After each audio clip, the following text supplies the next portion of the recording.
everybody, it's Ms. Norton again, helping you today with your practice test. First thing that we're going to work on today is properties of exponents. The first thing I'd like to mention is that your directions say to simplify and that we should only have positive exponents in our answers.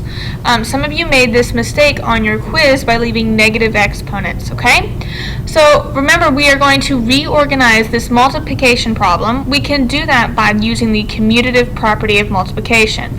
So I'm going to organize my constants, my x variables, my y variables, and there we go.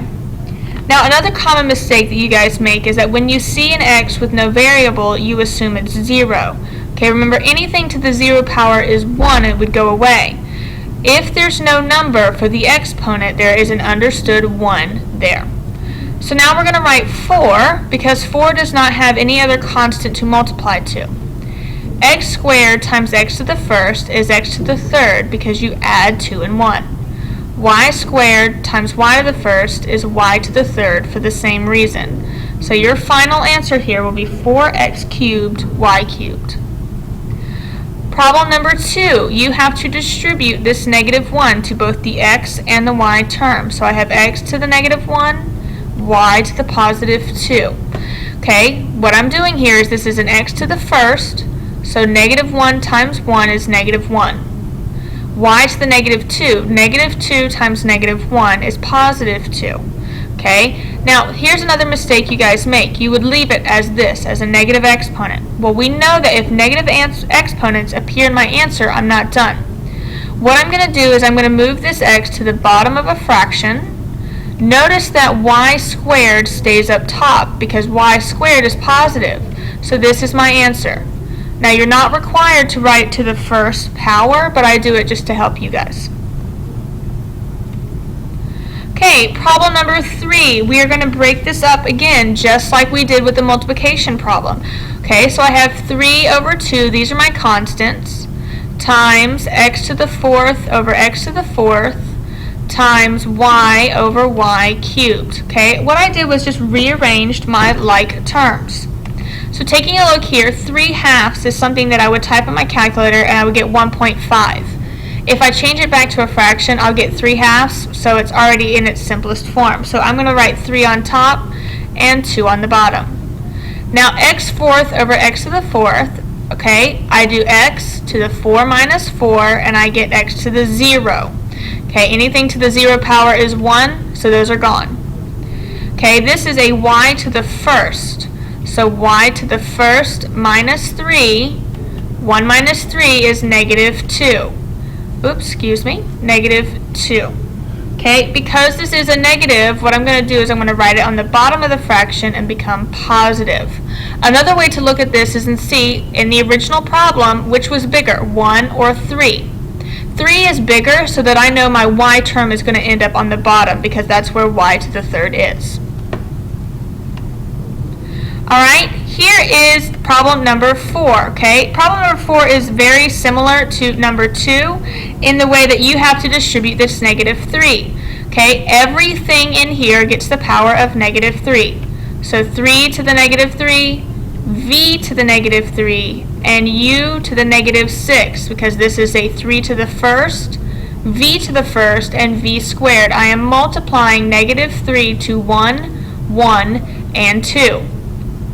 So 3 to the negative third power, if you type that in your calculator, you're going to get 1 over 27. The reason it becomes a fraction is because the negative exponent. Then 3 to the third is 27. Now v to the negative 3, I cannot leave this up top, so I write it on the bottom and it becomes positive. And the same thing with u. U to the sixth is negative up here, so I move it to the bottom and now it's happy. 1 over 27 v cubed u to the sixth.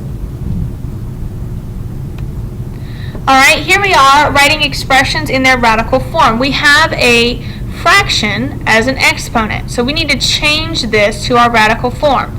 The number on bottom is the number that I will put into the radical sign, leave 4p there, and then some of you, when you make your mistake, will do this, 5.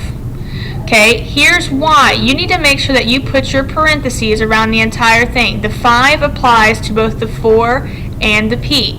If your problem starts with a parentheses in this case, it probably will end in a parentheses.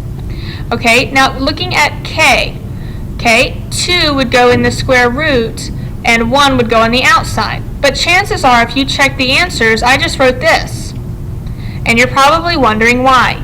Remember that if there is no number written here, it isn't understood 2. It's called a square root. Okay, length times width, that's 2.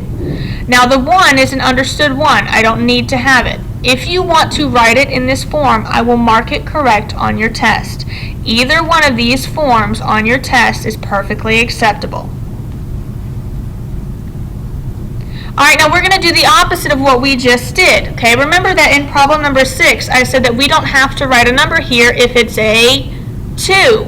So go ahead and write that 2 there if it makes you feel better, and I'm also going to write a 1 here. Okay, so I will have 3x to the 1/2. Now here's another mistake that some of you make. You will forget to put parentheses. In this case here, the 1/2 only applies to the x. If I put parentheses here, the 1/2 applies to both the 3 and the x, and this is the correct answer. Parentheses 3x, close your parentheses to the 1/2. Okay, moving on to problem number 8, same problem here. There is a 2 there, so 3 in parentheses to the 5/2. Okay, moving on. Okay, here is problem number 9. We are adding our like terms. Okay, so what we're going to do here is I'm going to circle in different colors. You can use highlighters, you can do squares, boxes, triangles, whatever works for you. Just begin by circling the like terms. So I'm starting with m because it's the first one there. Okay, m squared is not a like term. Okay, 3m is a like term. Not 1, not m squared. So I know that m and 3m are like terms. Alright, my next term is a negative 5m squared. The only other m squared term is a plus 6m squared. And last but not least, we have a negative 1 all by its lonesome self. So, m plus 3m is 4m. Okay, negative 5m squared plus 6m squared is a plus 1m squared. Now, do you have to write the 1 out front? No, but I'm doing it to help you. And since negative 1 doesn't have anybody, we just write negative 1. Now, chances are when you checked your answers, you saw this. The reason for that is we write it in order from highest exponent to lowest exponent. So you would have 1m squared plus the 4m minus 1. Okay, I would accept either of these answers, but the preferred answer is down here in black.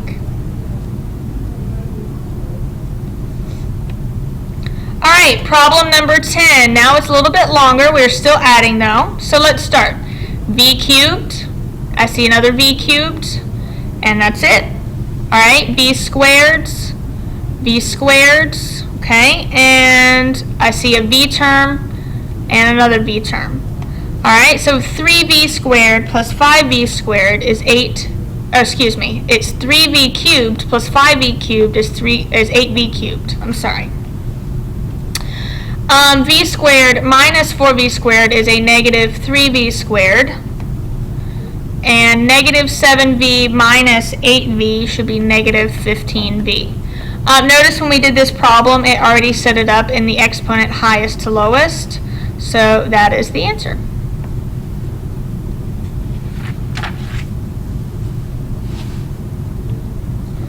Alright, number 11. This time we are simplifying each difference. So what we have to do is we need to change this to an addition problem.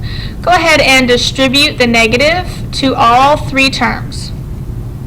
So, and I want to rewrite my problem. 5x to the fourth plus 7x squared plus a negative 2x plus 6x squared plus 2x to the fourth.